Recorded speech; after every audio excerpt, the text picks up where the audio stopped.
सभी का धन्यवाद। नमस्कार। आज साल 2022 का पहला दिन,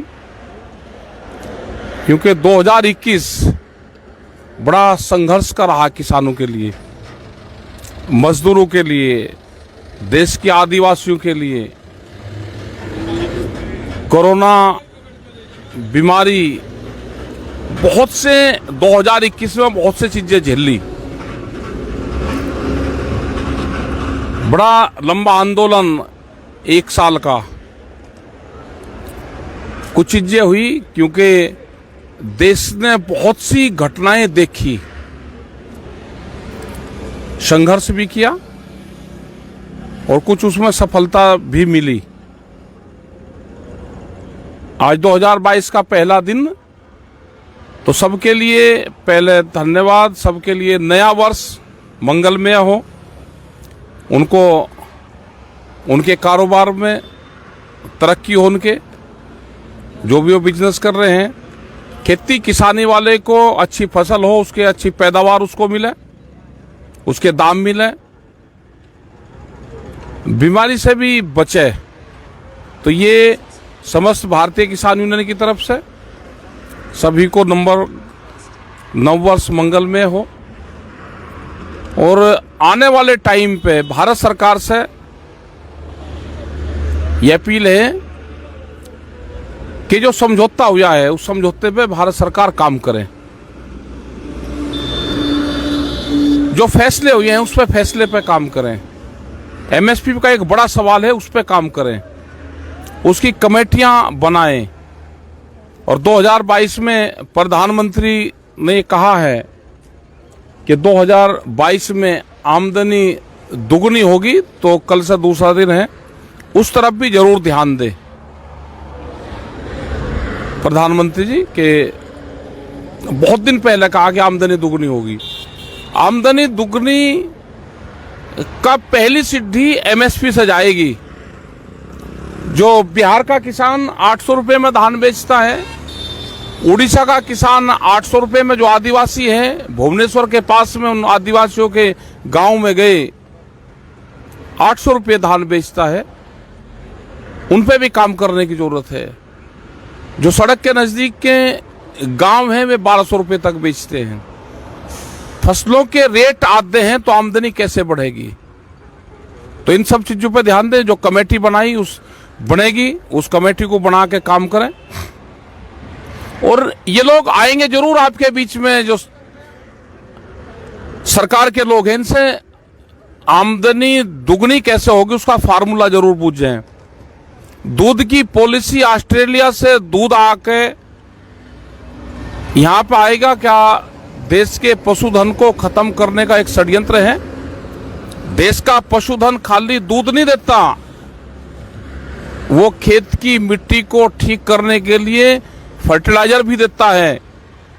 लेकिन दिल्ली की चमकीली कोठियों में बैठने वाले लोग सिर्फ पशु को दूध से ही मापते हैं।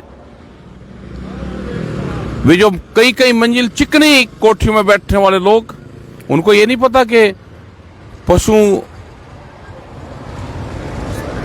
फर्टिलाइजर का भी काम करता है। क्या बाहर की कंपनी से दूध आएगा, देश का पशु बच जाएगा? ये बहुत से सवाल है। नए साल पे इन सवालों पे भी हमारे क्वेश्चन रहेंगे सरकारों से।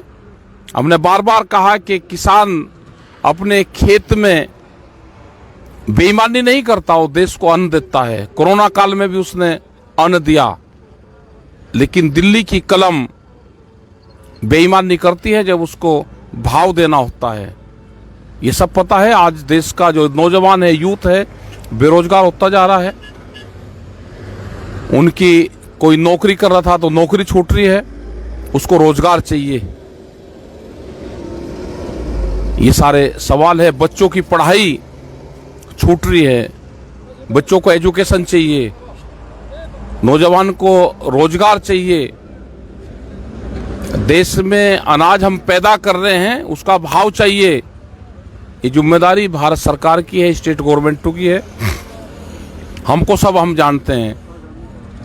आगामी कार्यक्रम भी हमारे जो हैं, हरियाणा के अभी प्रोग्राम है हमारे कल के भी,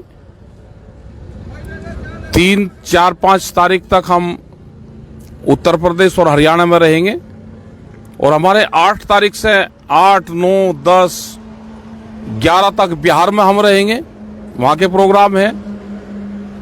फिर